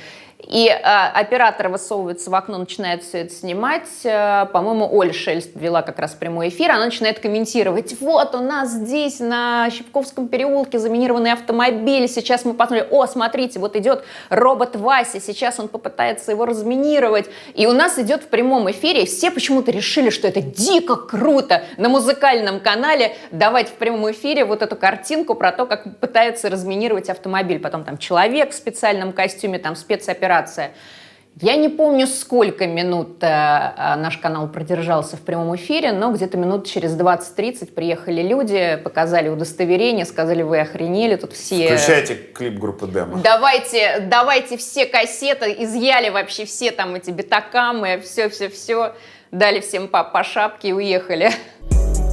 Юрий будет дуть, будет Юрий. Почему в 2000 году ты пришла в православие? Ну, я на самом деле всегда была верующим человеком. Меня крестили в 9 лет, и для меня, в общем, вопросов, есть Бог или нет, вопрос этот не стоял. Просто я совершенно никогда не была в церкви, я не знала, то есть у меня не было конфессии, я не выбрала себе религию, я жила какой-то там своей жизнью. В 2000 году я потеряла ребенка на 32-й неделе беременности, у меня было прерывание беременности по медицинским показаниям, и одновременно с этим я рассталась со своим мужем, с которым я прожила 8 лет, который был моим первым мужчиной и отцом моего ребенка, рассталась по причине того, что у него была другая женщина, и всю мою беременность он спал с ней на моей кровати. И все эти события привели к тому, что после того, как я потеряла ребенка, мой организм просто коллапснул. У меня начался сепсис, и, очевидно, что-то похожее, наверное, на депрессию, потому что мне не хотелось жить и, соответственно, не хотелось выздоравливать. И достаточно, это длилось целый год, и мне пришлось находить какой-то смысл для того, чтобы продолжать жить. И так получилось, что этим смыслом стал Христос. Я хотела только добавить, что вот все то время, что я находилась в полной заднице в плане физическом, моральном, эмоциональном, Зосимов целый год платил мне мою полную зарплату на MTV, предоставлял по любому чиху мне и моей маме, которая за мной ухаживала, автомобиль с водителем, который возил нас за продуктами в больницу, по всяким там процедурам и так далее и тому подобное. И ни разу в жизни даже не спросил, а когда Таня вернется. Год он меня содержал. А на канале «Звезда» мне мой начальник, у меня была ипотека, и, понятно, да, декретный отпуск декретным отпуском, но мы все выходим на работу и не сидим в официальном декретном отпуске, потому что нам нужно зарабатывать, да. И у нас была договоренность с начальником, что я рожаю ребенка и выхожу, то есть я не беру официальный декрет. И он меня обманул. Ага. Он не дал мне дальше работать, отправил меня в официальный декрет с очень сильным урезанием моих финансов. 10 тысяч рублей, да. Типа того. Православие, к сожалению, в том формате, который мы сейчас его слышим, это православие, которое не позволяет тусить с рок-звездами, не позволяет трясти головой на концерте «Металлики». Где вы это слышите? Потому что... Потому что где? Расскажи мне, источник твоей информации. Подожди. Ты хочешь сказать, что вот классическая русская православная церковь одобряет молодежный досуг на концерте ансамбля «Металлика»? У меня есть очень близкий друг, он монах одного из московских монастырей. С 15 лет он в монастыре. Ага. Сейчас ему 45. Это самый большой панк-рокер и фанат вообще тяжелой музыки, которого я знаю. Он слушает Лайбах, он ходит на концерты КМФДМ, он обожает Игги Попа, он открывает мне все новинки современной тяжелой музыки и кинематографа. И это не мешает ему быть монахом. Ничего не говорит? Какое дело начальству, что он слушает? Те священники, которые вроде отца Всеволода Чаплина, которые выступают на телевидении, не являются всеми русскими православными священниками. В православной церкви, как и в обществе, есть огромное количество разных людей. Есть люди откровенно странные, есть, наверное, даже подлые, есть, может быть, люди и лукавые. Но есть огромное количество подвижников, людей истинно верующих, очень духовных и ведущих своих духовных чад к жизни вечной, не цепляясь за Брайана Молка, длину юбки или цвет лака на ногтях, понимаешь? Юрий будет дуть будет Юрий. Вообще у нас здесь скоро. Мы переехали недавно в новый офис. Вот сидит MTV Dream Team, вот смотри, вот она. Так. Вот она. Костяк MTV Dream Team. А здесь у нас мы решили, что мы приколимся на Новый год, и пока здесь не появились настоящие росписи, а тут будет MTV-шный космонавт, вот эта вся красота. Да. Так. Но мы решили тут пригласить гостей и пописать несмываемым маркером. Я не знаю, кто это сделал. Динамо несмываемым. Я не знаю, кто это сделал. Значит, придется закрасить эту стенку или написать поверх Динамо, например, ЦСКА. Да. Что-нибудь еще. Не худший выбор. Вот это вы по-прежнему вручаются такие штуки, да? Конечно, каждый год. Ага. Смотри, чья. А Земфирина за лучшее живое выступление. Нет, Best Russian Act, смотри. Такая история. Значит, EMA, которая Europe Music Awards, ежегодная церемония, и там есть территориальные номинации. Мы в России Мы каждый всегда год вот тоже делаем вот такую штуку Да. и выбираем лучшего российского артиста. Причем не мы, а зрители голосуют на сайте. И это как раз мы перезапустились, и Земфира стала лучшим российским артистом 2013 года. 13-го. А дальше каждый год, ну, соответственно, голосуют по-разному. Что Ну ж. да. Так. Что тут еще? Майли Сайрус. Она в дождевике MTV, как ты видишь. Она Мгм. сама-то по себе. Она поет? Кто, Майли Сайрус, конечно. Я просто думал, что... Майли Сайрус прекрасно поет. Ее крестная Долли Партон, кантри-дива, вот с таким вот размером харизмы. Харизма, так. А зацени нашу Дору. Это клево. Да. Дора, А она... это из чего сделано? Она из бумаги, но она еще и немножко фейс. Вот. Слушай, очень важно. А я Это правильно вот их понимаю, креатив что был. Фейс никогда не сможет появиться на MTV России? Рустам, у нас что там с фейсом-то? Мы сейчас мат... Слушайте, я ранее Запад. Ну, это реально пипец. Ну, хорошо, а бургер мог бы появиться? Нет? А ты там, если уберешь все те слова, почему он не может появиться в эфире, что останется? Понимаешь? Они собирали Олимпийский. Вот эти люди, они Леш, на дай них мне, пожалуйста, ходят. микрофончик, и Они давай-ка мы ходят. запишем 10 любимых клипов Юрия Дудя. Мы снимаем на телефон, понимаешь? Высокие технологии. Хит-парад от Юрия Дудя. Любое время. Вообще сейчас можешь, что хочешь говорить. Блин, ну ты застал меня врасплох, поэтому я буду не по порядку. Так бы я всю десяточку сделал, там, проанализировал, проголосовал бы. Вот то, что приходит в голову. Я не знаю, можно ли считать это клипом, но, короче, у Монатика последнее видео на его канале, это его лайв с какой-то поп-премии украинской, юной, или как она называется. Очень похоже на то, что какой-то богатый человек башляет за премию, чтобы одну из наград его жене певице досталась. Вот. Но, так или иначе, там все равно было много классных выступлений, потому что Украина — это цитадель сейчас очень крутой музыки популярной. И Монатик там просто вышел со стихом под легенькую музыку, и вроде немного пафосно, и вроде немного мессию он включает, но при этом послевкусие какое-то настолько офигенное, что я прям кайфанул. Ты сказал, что Монатик включает Мессию, а Да. ты за собой этого не замечаешь? Конечно, нет. То есть у тебя нет этого, сейчас я вас, детки, научу, вот этого нет? Не, ты что, я учусь наоборот. Обрати внимание, во всех видосах своего канала я... в чем отличие нас от там кого-то другого? Мы не боимся быть глупыми. А знаешь почему? Это да. Потому что мы есть глупые. Мы недостаточно образованные, мы много чего не знаем. Но люди делятся на две категории. Те, которые стараются это скрыть, чтобы кто-нибудь не увидел, что человек не читал эту книгу. И люди делятся на тех, которые честно говорят: да, я это не знаю, но я точно знаю, что ты мне можешь это рассказать, и я хочу у тебя это узнать. Поэтому я этим любопытством людей что-то тяну. Ничего, мы вырастили парня-то, да, поколением ТВ? Но я еще последний вопрос тебе не задал. Да, Денис, все равно. Юрий будет дуть будет Юрий. Новая атлетика. 2 вопроса по ней. У вас есть какое-то ощущение, ну, только 20 лет спустя, и насколько возможно объективно, что вы какой-то вклад в развитие индустрии именно экстримно-спортивной внесли? Если да, то расскажите, какой? То есть вот то, что сначала было, например, голое поле, а потом взлетело, в том числе благодаря этому. Ну, далеко ходить не надо, потому что, ну, действительно, мы вообще изначально затевали программу про популярные виды спорта. Мы снимали американский футбол, фигурное катание, а потом поняли, что это какая-то фигня, о которой и рассказывать, собственно, нечего, потому что все про нее знают. А вот эти все доски, эти все BMX-ы, какие-то, да, невероятные велосипеды, скейтборды, все это дико круто модифицировалось, и об этом уже, собственно, знали на Западе, но не знали мы, и мы решили раскручивать эту историю.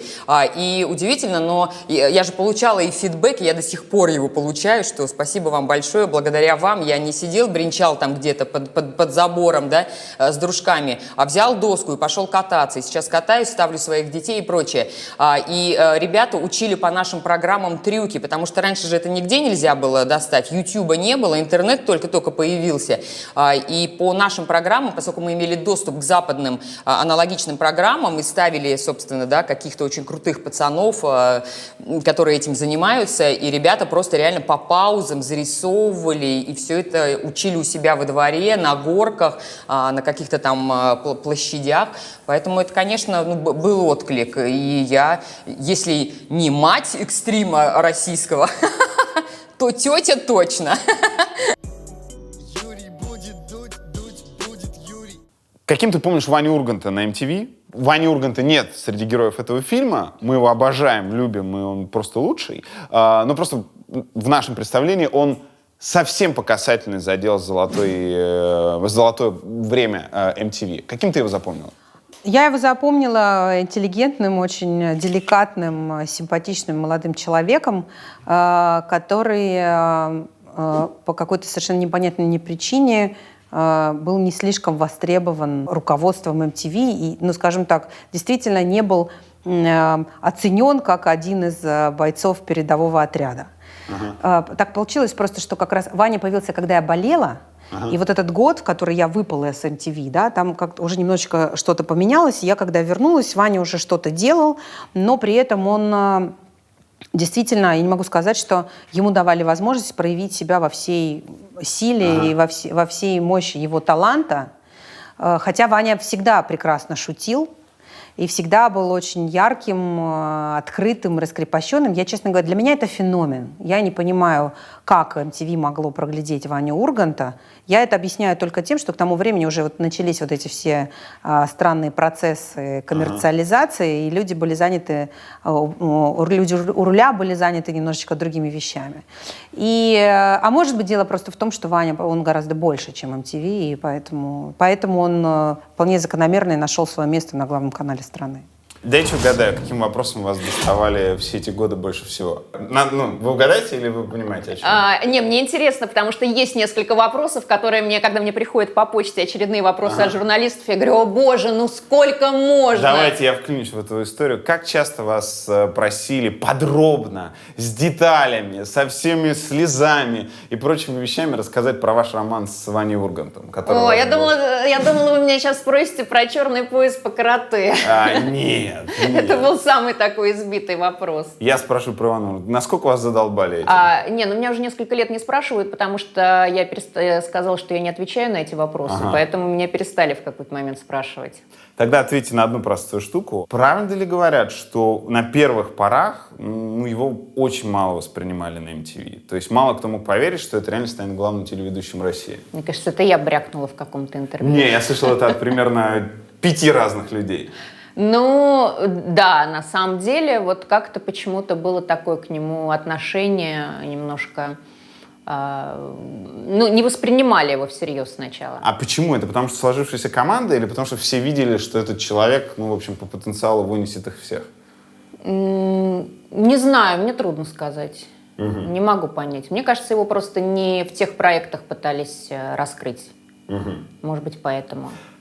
Хорошо, что раскрыли в других. Ну и потом мы же все понимаем, что к хорошему ведущему должен всегда прилагаться хороший редактор, хорошая съемочная группа. То есть это всегда командная работа для того, чтобы это действительно был какой-то вау-проект.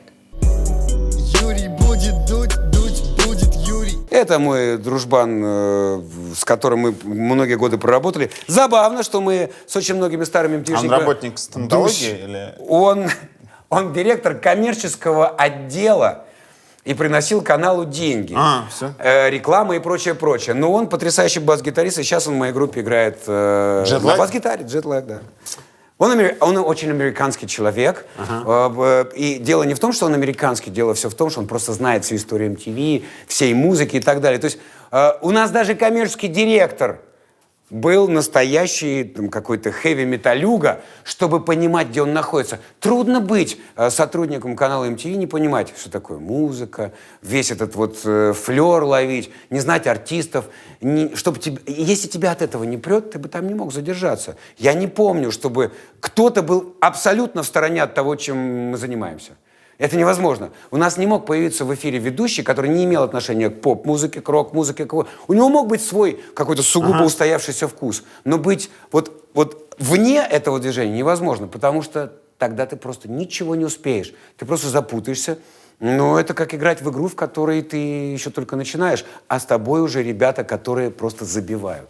Чем вы занимаетесь? Как вы сформулируете это людям, которые вдруг потеряли вас на какое-то время, а сейчас опа? И Швеция жнется на дуде и грец. А есть еще хорошая поговорка в шоу-бизнесе: гадаем, ворожим, поем в любой тональности. Это старая филармоническая присказка. На самом деле, я как и был раньше еще в школе, в институте, ведущий культурных мероприятий. А если нужно сыграть какую-то музыку, значит, ты ведущий танцевальных вечеров, диск-жокей. Если нужно показать, как танцуешь под эту музыку, значит, ты еще и go-go кто? Бой, girl. В общем, ты дэнсер, энтетейнер. А если тебе нужно при этом еще сделать какую-нибудь publicity, то тогда ты делаешь карикатуры в газету «Кактус», или ты делаешь фотографии, куда ты их приклеиваешь, либо в Инстаграм, или куда-то в сеть.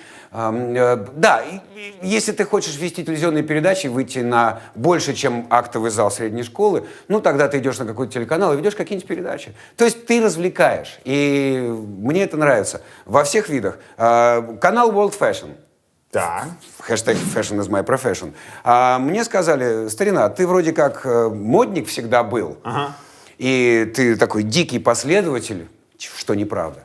Поэтому ты нам пригодишься. Ну, окей, я год работаю на канале World Fashion и рассказываю о моде, о стиле, о светской жизни. Но, к сожалению, в меньшей степени о музыке. Хотя это же не оторвать. Все-таки лайфстайл включает в первую очередь, я считаю, музыку.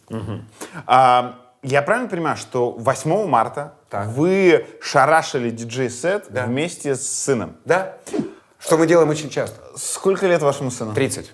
30 лет? 30 годиков. А у вас есть внуки? У меня двоюродные внучки 2 есть. Хорошие маленькие девочки. Одна чуть старше, другой всего годик. Парень пока тренируется. Говорит, пока должен созреть. Ну, само придет. Ну, вы легко могли быть уже дедом в этом возрасте. Еще как. Я мог быть дедом уже с 10-летним стажем. В наше время рожали рано. Сейчас думают, а потом как пойдет. Ответь на вопрос коротко, чем ты занимаешься сейчас? Коротко, сложно. Давай не коротко. Я занимаюсь своей любимой профессией, журналистикой, телерадиоведением. Я занимаюсь своими детьми, я занимаюсь собой.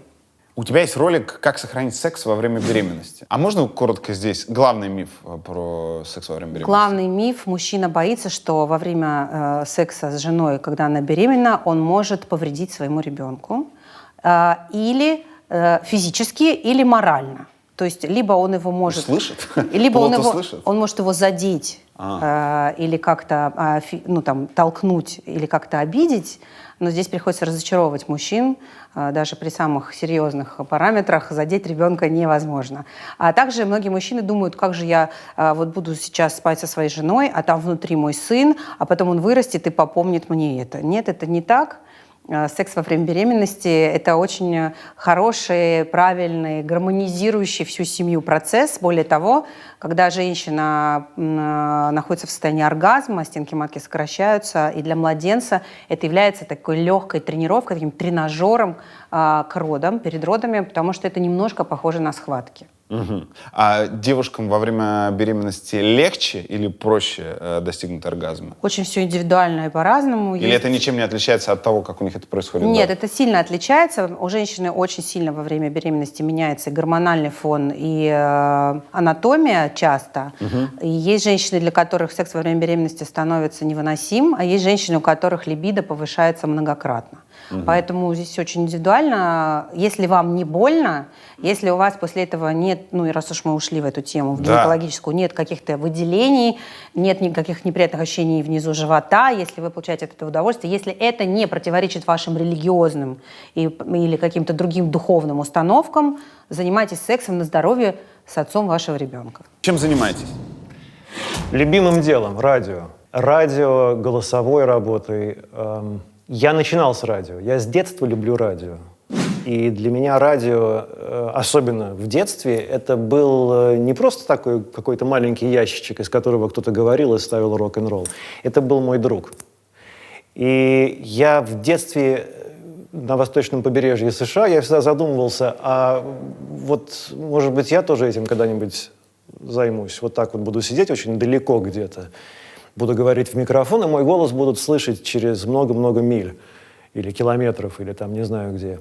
И я был фанатом, я всегда был фанатом радио, и голосовой работы, и все, что связано с бродкастингом. Я правильно понимаю, что вы построили студию у себя дома, из которой вы ходили в эфир? Сколько это стоило денег? Насколько это вообще дорого, сложно, тяжело? Ну, сейчас я прям скажу, чтобы ко мне потом пришли и меня эту студию разобрали. Слушайте, построить студию, по большому счету, ничего сложного в этом нету. Надо просто понимать, подойти к этому со здравым смыслом.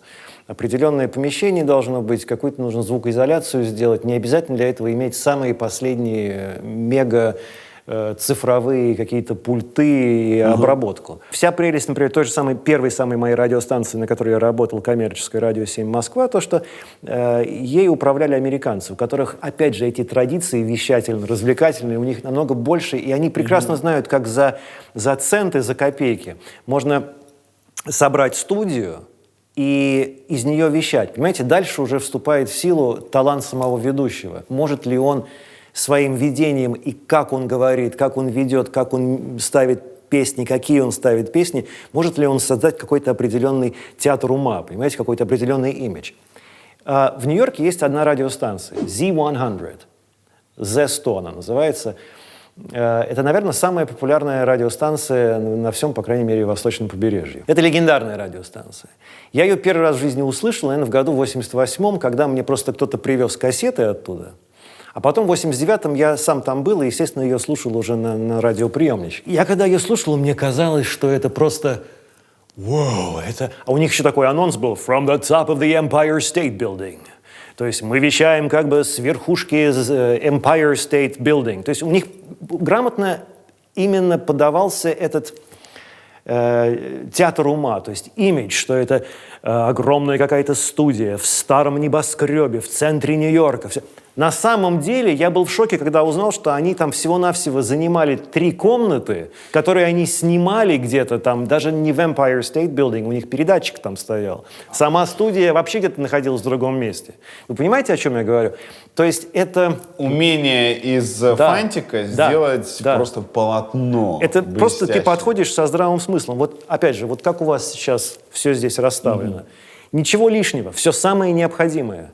Понимаете, у вас и это работает. Я никогда не получалось заниматься чем-то одним. Я сейчас 5 лет уже руковожу журналом Wedding. Такой прекрасный журнал про свадьбы. Все про свадьбу. И до свадьбы, даже чуть-чуть после свадьбы.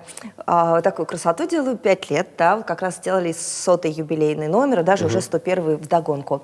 Я работаю на телевидении, когда у меня немножечко изменился статус со времен MTV. Знаете, сначала работали для одной аудитории, теперь уже для той же, в принципе, аудитории, у которой уже свои дети. Это телеканал «Мама», это программа про еду.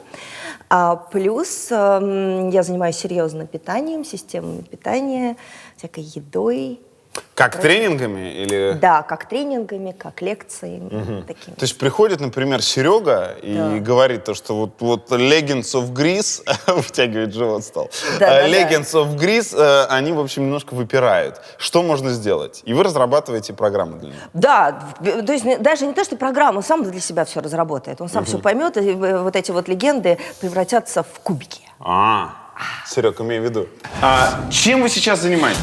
Основное Европа Плюс. У меня вечернее шоу. Каждый вечер? По будням. По будням. Рутинность вас не пугает? Реально, вы никуда уехать не можете. В этом смысле? Да, вы должны быть в Москве просто штыком. Ну это да, но это, скажем так, часть моей договоренности. Я не уезжаю в отпуск посреди сезона, но за это у меня мой отпуск официальный, он достаточно длинный. У меня каникулы не очень длинные, но новогодние, майские праздники и лето, полноценные каникулы. Все лето? Нет. Где-то на месяц уходим на каникулы. Но суммарно это больше, чем 28 рабочих дней, которые по КЗОТу. Слушайте, они давят, вот у меня был просто похожий опыт, я больше года работал в утреннем эфире на радио, и ты не можешь уехать не в будний день. Не знаю, вдруг тебе халтурка привела, вдруг в Ташкенте кто-то женится. Это счастье. И у меня на этот случай у меня есть договоренность с руководством, что я могу все-таки ради Ташкента, я могу уехать и пропустить эфир. Да. Где мы находимся? Мы в катакомбах сейчас. Мы находимся на Центр научфильма, мы здесь снимаем «Деловое утро». Вот буквально через полчаса у нас придут гости и будем разговаривать на серьезные деловые темы. И вы тоже будете говорить про деньги? Нет, мы будем сегодня говорить про экологичные автомобили, экологичный автотранспорт, еще что к следующей теме я еще не подготовилась. Так, а я правильно понимаю, что это утреннее шоу, но именно блок про денежки? Нет, это целиком двухчасовой утренний эфир о финансах, о бизнесе, о том, как делать деньги в наше непростое время, как заниматься бизнесом, как решать какие-то социальные вопросы. Ну, это самое интересное, да, про деньги. Это полезное, да? Это мы это знаем. Что лучше, вести концерт Red Hot Chili Peppers на Васильевском спуске или митинг в поддержку Владимира Путина в Лужниках? Ты знаешь, и то 120 тысяч человек, я тебе скажу. Угу. А как ты там оказалась? Где? В Лужниках. Ну, я доверенное лицо уже, вроде как, да. Ага. А как так произошло? Ну, видимо, есть какое-то доверие, скажем, к моему медийному опыту. Вот так. Все добровольно? Да. Юрий будет дуть, дуть будет Юрий. В 2001 году вы подписали петицию в поддержку НТВ, ну, с которого началось разрушение независимого телевидения. То есть моя подпись послужила этому? Нет? Не знаю. Через год вы покинули MTV. Есть ли хоть какая-то связь между этим? Абсолютно. Тогда почему вы покинули MTV? Ой, ну это вообще отдельная, долгая, длинная история. А если утрамбовать ее? Утрамбовать? Для истории. Ну, давайте я вам скажу. Я когда-то сказал себе, что я в 50 лет закончу с таким серьезным бизнесом и посвящу жизнь семье и себе. В 2002 году мне исполнилось 50 лет. И мне было крайне сложно уйти с MTV. Мне нужно было придумывать такие схемы и ходы, что это вообще история для отдельной книги, наверное. Чтобы Viacom сказал, ну ладно, пускай уходит, мы ему заплатим деньги. Я мог на MTV, наверное, сидеть еще лет 5, 7, 10, я не знаю сколько. Но я хотел уже, смотрите, с 1969 года по 2002, это сколько? 43 года, да, фактически? Да. Я пахал. Просто работал, не знал. Дети мои старшие росли, я даже понятия не имел, как они растут. Вот Маша и Настя, я не знал. Вот сейчас я вижу, как Даша растет на моих глазах. Это самое большое счастье, поверьте. А тогда я приходил домой, вот такой вымотанный, дети уже спят, утром они уходят в школу, я позже встаю, ухожу на работу, и у нас семейная шутка, прихожу вот такой, спрашиваю жены, дети не болеют, все. И я для себя решил, что вот в полтинник я с таким масштабным геморроем завяжу. И я это сделал. Почему вам заплатили деньги? У вас была доля? У меня акции были, конечно. А сколько процентов у вас было? Много. 49? Да не важно, много. Нормально. Назовите примерно сумму, которую вы окэшились. Хочется порадоваться за вас. Сколько вам заплатили? Вы знаете, я понял в своей жизни одну простую вещь, что все разговоры о деньгах это не стоит ничего. Потому что все, что выше там 30-40 миллионов, это не деньги уже, это цифры. Миллиардеры, с моей точки зрения, несчастные люди. Особенно сейчас, в открытой Европе, где банковская тайна умерла навсегда, для нормальной человеческой жизни не нужны никакие сотни миллионов, миллиарды и так далее. Я это понял намного раньше, чем многие это понимают сегодня. Поэтому, поверьте, у меня достаточно денег, чтобы жить комфортно, чтобы моя семья себе ни в чем не отказывала, чтобы, когда меня не станет в один день, чтобы у них все было. Но это не миллиарды. Но, тем не менее, вы вышли из сделки мультимиллионером. Я вышел не бедным человеком. 15 лет с тех пор прошло, даже чуть больше. Ну, вы же работаете? Чем ваш мозг занят? Портфельные инвестиции, все. Это биржа или это недвижимость? Биржа, недвижимость, ну, портфельные инвестиции. Ага. Все, больше ничем. И моей семьей. Это у меня сейчас, наверное, самое счастливое время в моей жизни. В работе у меня самое счастливое время было, это MTV, не скрываю этого. Ага.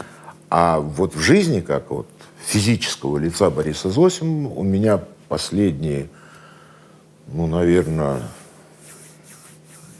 лет 7-8. Это самое счастливое время моей жизни. Нас стали мерить какими-то рейтингами, у нас стали проводить, ну, то есть нас стали продавать. И продавать по технологиям продажи любого другого продукта, никоим образом не учитывая уникальность и специфику нашего продукта.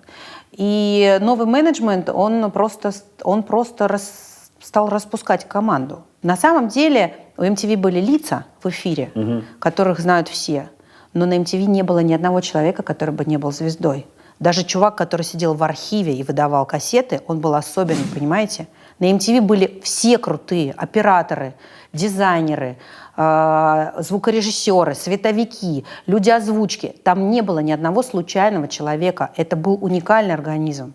Это была реальная семья, в которой работали высочайшего уровня профессионалы, потому что их вырастила MTV, им было интересно, их мастерство росло, потому что они кайфовали от того, что они делают. Это был совершенно невероятный слиток золота, который стали по кусочку распиливать и растворять в кислоте. И просто команда стала рассасываться, стали уходить продюсеры, стали уходить операторы, потому что им начали грубить, их начали тестировать, их начали проверять на профпригодность. А они стали уходить на более высокие зарплаты. Сейчас 80%, ну ладно, окей, не 80%, но 60% людей за кадром, людей, которые сидят на кнопках на крупных каналах, делают большие проекты, постановку и операторы, это все бывшие MTV. Все наши менеджеры, дизайнеры, все это очень состоявшиеся, успешные сегодня в профессии люди. Те люди, которые пытались с нами управлять, они, видимо, этого как-то не осознавали, и они просто по капле вот это чудо из нас высосали, оно пропало. А потом появился совсем новый какой-то начальник. Я даже не видела, я даже до сих пор не знаю, как он выглядит. Это было в год, когда я ушла. У нас стало часто... Ты ушла в 2008-м? Я ушла... Да, наверное, в 2008. Ты же дольше всех задержалась. Да. Ну как? Нет, почему? После меня там еще Анатолич оставался. Не, ну этот его прибили гвоздями. Но из первого состава, да, наверное, вот только мы остались. Проблема была в том, что в какой-то момент у нас стал очень часто меняться программный директор, то есть главный человек, который работает с креатурой и с нами со всеми. Сначала какие-то тетеньки появились, потом какие-то непонятные дяденьки, но эти хотя бы с нами как-то общались. А потом в какой-то момент появился человек, который сел как волшебник страны Оз в кабинете, и 2,5 месяца я ходила к его секретарше и просилась, говорила, да, а можно познакомиться с моим потенциальным начальником? И постоянно были какие-то другие дела. Про этого человека ходили мифы, что он с продюсерами встречался в солнцезащитных очках. Вот со всеми этими историями, а потом с приходом этого человека на канале установилась совершенно несвойственная каналу атмосфера. Вдруг, внезапно, все стали очень нервными, все стали сплетничать, друг друга подсиживать, стучать, все стали очень волноваться за свое будущее. И обстановка стала настолько некомфортной, и не творческой, и не MTV-шной, что я поняла, что мне пора валить. А правда говорят, что вот именно в золотой век MTV, вот эти 4 года, люди, хотя это были все очень известные, по сути. И очень амбициозные. И амбициозные, но они не срались. Почему? Вообще не срались. Ну, так не бывает. Не бывает. У каждого было свое дело, всем было чем заниматься. Я тебе повторяю, все были звезды, понимаешь? И это на самом деле во многом заслуга Зосимова. Он умел так тебе сказать, какой ты невозможно уникальный, единственный, неповторимый. Он умел дать тебе понять, что без тебя просто рухнет все. 2 словами. Он платил смешные деньги, на самом деле. Наши заработки были просто кошкины слезки. Но он давал так много эмпатии, какого-то тепла, вовлеченности, интереса тобой лично, что ты готов был бесплатно землю рыть, лишь бы тебя поощряли, лишь бы тебе дали делать то, что ты любишь делать. Да, и надо дать ему должное. У нас была же полная демократия. Как у нас клипы появлялись на MTV? Мы все собирались кучей и голосовали. Зосимов, генеральный директор какой-нибудь, генеральный продюсер и куча народу. Кто-то из ведущих, у кого время было, кто-то из операторов, кто-то из архива. Чуть ли не из столовой приходила женщина, которая нам готовила, и тоже могла отдать свой голос. Была полная демократия. Это было царство творчества, понимаешь? И поэтому нам некогда было сраться, мы были счастливы. У нас не было страха за будущее или за свою карьеру. Мы не строили карьеру.